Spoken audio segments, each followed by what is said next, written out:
Hi there everybody. If you ever had wondered how to make fondue, don't check other YouTube clips because they obviously don't know how to make fondue. Fondue is made with fondue cheese. That's the main ingredient, and basically a good Gruyere, a good mature Gruyere will do the job for the kind of fondue I'm proposing here how to make. You also use tomato, because what we do is tomato fondue. Take a small tin of peeled tomato. You drain the juice of the tomatoes away and just use the 3 or 4 fruit which are inside one tin. You take a couple of cloves of garlic and you reduce it all into a puree. That's still not finished, that's still not reduced enough. By cooking it, gently letting it simmer until most of the water has evaporated. This will take another few minutes before we can continue with it. In the meantime, we prepare bread, of course, vegetables, some paprika, some gherkins, some tomatoes, some radishes, and a bit of bacon prepared. Also, we have a tin of pears, which we cut into mouth-sized pieces. Allow me to just stir here in between because I don't want to get it burned.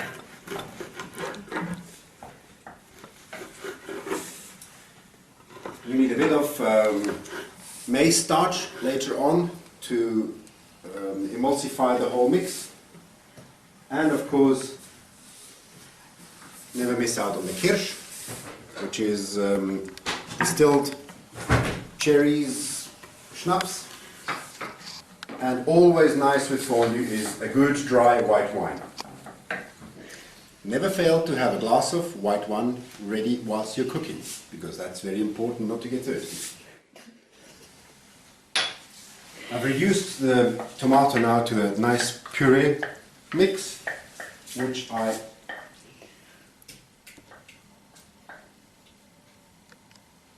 empty into a measuring beaker. The rule of thumb is the fondue needs half the amount of wine than there is cheese. 1 kilogram of cheese needs half a liter of wine. Or, in my case, since we have this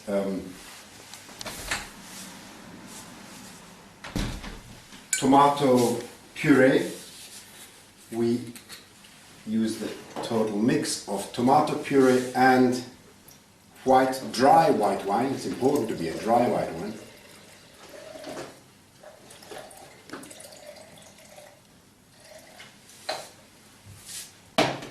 To make up the mix.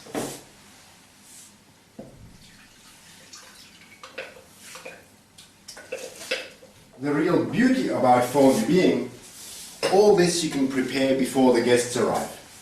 You've already reduced the tomato, you've already measured out the wine, you prepared the bread, the meat, the vegetables, the pickles that you may or may not add as an additional side dish.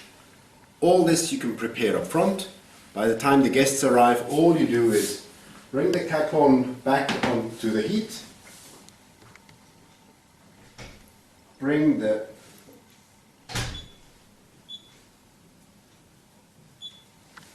mix to the boil,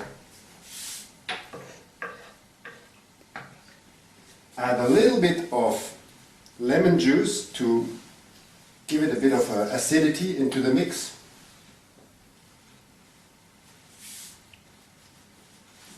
And now we'll have to wait until it's hot again. Right, the mix is now boiling. Before I continue with the hard work, I better take another sip of wine. Cheers. Right, and now it's really cooking over nearly. I now add the roughly grated cheese, slowly, slowly, and let it melt in the wine.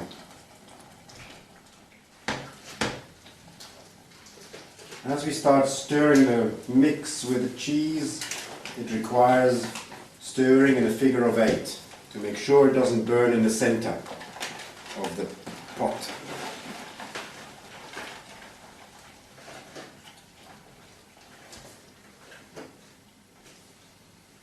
It'll soon turn into a smooth, melted mix once all the cheese in there.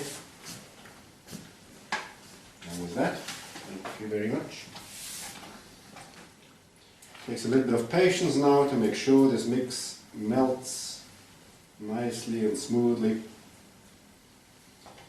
I have already prepared a big soup spoonful of maize starch or maize flour,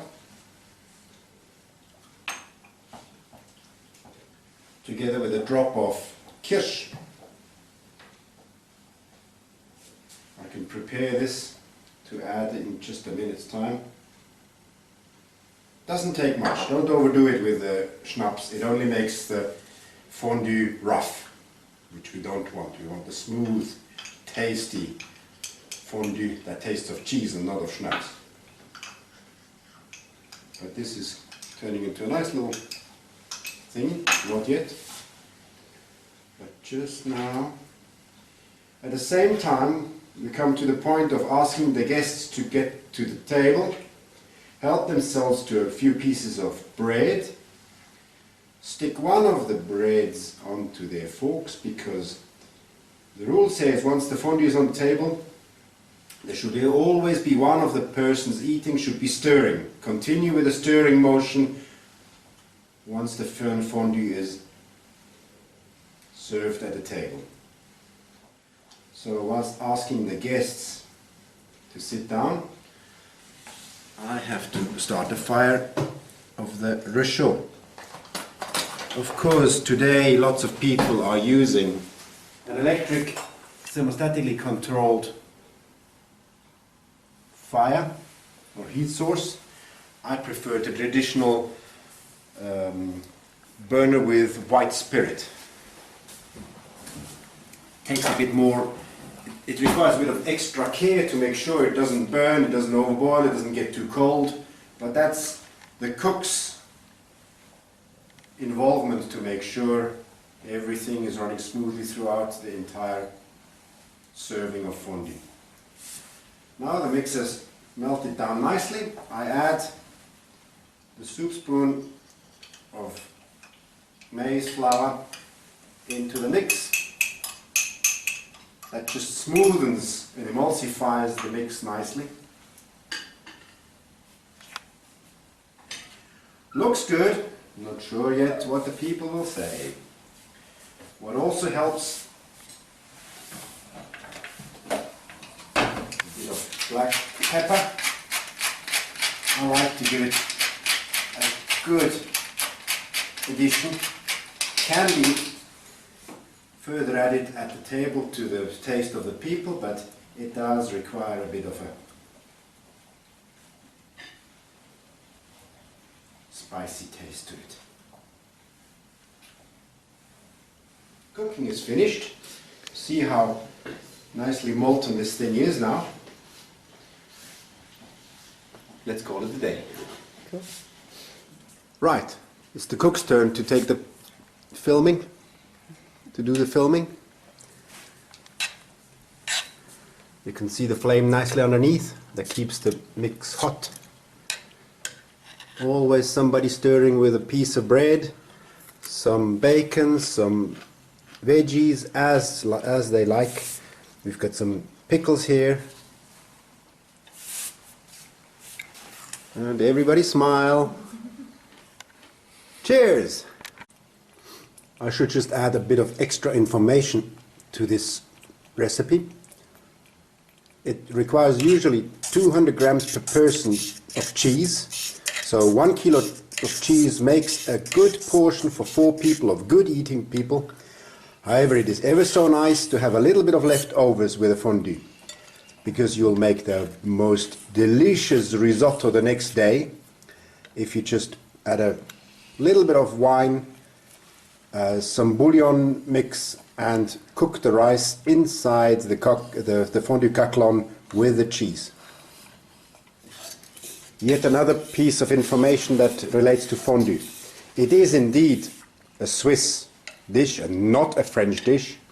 It is, from the old days, a poor man's food, because they would make use of old stale bread and soften it with a fondue, with a molten cheese and the wine mix, and therefore have a nice dish even with old cheese and old bread.